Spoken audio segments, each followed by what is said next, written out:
At dahil sa mga nalaman na katotohanan o sa revelasyon nitong si Mang Ambo kay Nanay Lusing, itong si Nanay Lusing ay nagbago ang kanyang mga naiisip ngayon dahil nga dati ay ayaw niya ng paghihiganti at gusto niya na lamang ipasa Diyos ang lahat. Ngayon ay nagbago dahil sa mga sinabi o ipinagtapat nitong si Mang Ambo. Dahil itong si Mang Ambo ay nagsabi ng mga katotohanan dahil siya ay saksi sa mga kaganapan noon na kung saan ang Sinyedosa ay napasakamay sa ama ni Elise. At itong si Nanay Lusing ay hindi makapaniwala sa mga ipinagtapat ni Mang Ambo na ito ay dahil sa kagagawa ng ama ni Elise ay hindi na gustuhan ng asawa ni Nanay Lusing ang mga nangyari, kung kaya na ipagbili ito ng asawa ni Nanay Lusing sa ama ni Elise ang kumpanya dahil nga sa inakusahan ng ama ni Elise na ito ay nagnakaw ng mga perlas ang asawa ni Nanay Lusing, na kung saan ay hindi yun totoo ayon kay Mang Ambo. At dahil doon itong si Nanay Lusing ay gusto niyang mapasakamay kung ano ang nararapat sa kanila na inagaw ng ama ni Elise, na kung saan itong Sinyedosa ay dapat lamang ay na kina Nanay Lusing nasa kanyang pamilya. At dahil doon, itong si Elise naman ay walang kaalam-alam sa lahat ng katotohanan noong mga panahon na nangyari yun. At ngayon itong si Belen naman ay nakatira na nga dito kay Elise kasama ang kanyang pamilya. At itong si Gabriel at si Belen ay hindi nga magkasundo dahil simula noong paimbestigahan nitong si Gabriel ang si Nanay Belen ay hindi na ito nabago ang pagtingin dito kay Belen. At itong si Belen naman dahil nalaman nga ang isinagawang pag-iimbestiga noon ni Gabriel ay nagkaroon sila ng hindi pagkakaunawaan, kung kaya ito ang aabangan natin kung hanggang saan ang pagtitiis nitong si Gabriel na makasama itong si Belen sa bahay nila.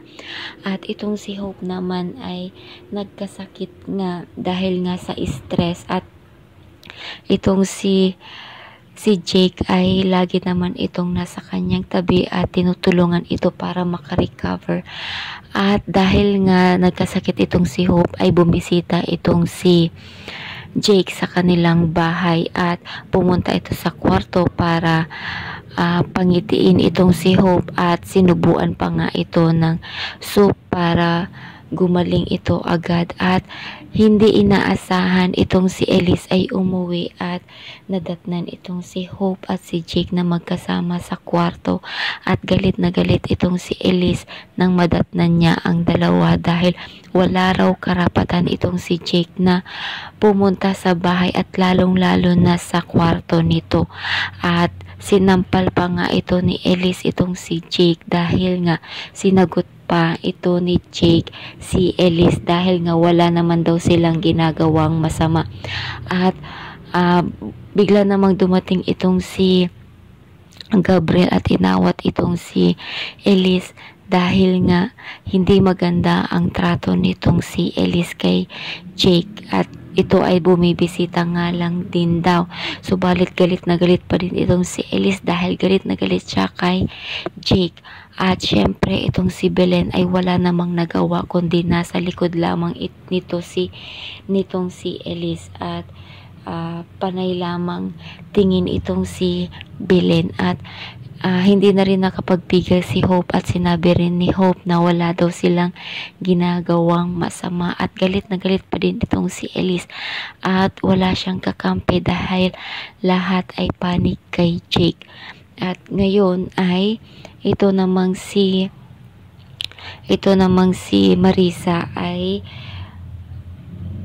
may ibinigay dito si Leo kay Marisa na kung saan ay hindi alam ni Marisa na itong si Leo ay kakampi ni Elise. At tuwang-tuwa itong si Marisa dahil sa ibinigay ni Leo, pero walang alam itong si Marisa na itong si Leo ay kakonsyaba ni Elise.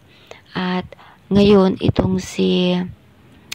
namang si Marisa ay galit na galit nang pumunta sa opisina at nagsisisigaw dahil nga sa mga nalaman niya. At ito namang si Marisa ay biglang dumating sa opisina ni Elise na kung saan ay nagkaroon na naman sila ng hindi magandang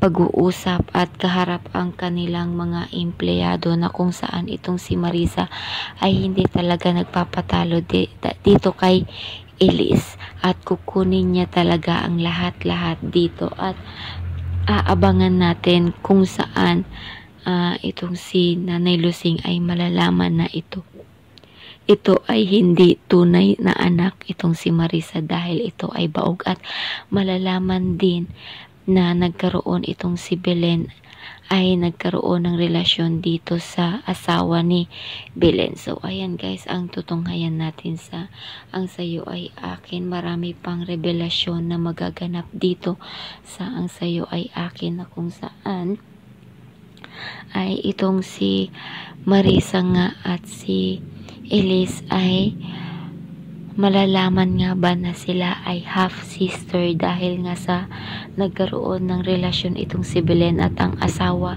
ni Nanay Lusing at marami pang mabubunyag na katotohanan dito at mapapasakamay nga ba talaga ni Nanay Lusing ang lahat ng ninakaw sa kanila. So ayan guys, so thank you so much for listening to my story and review.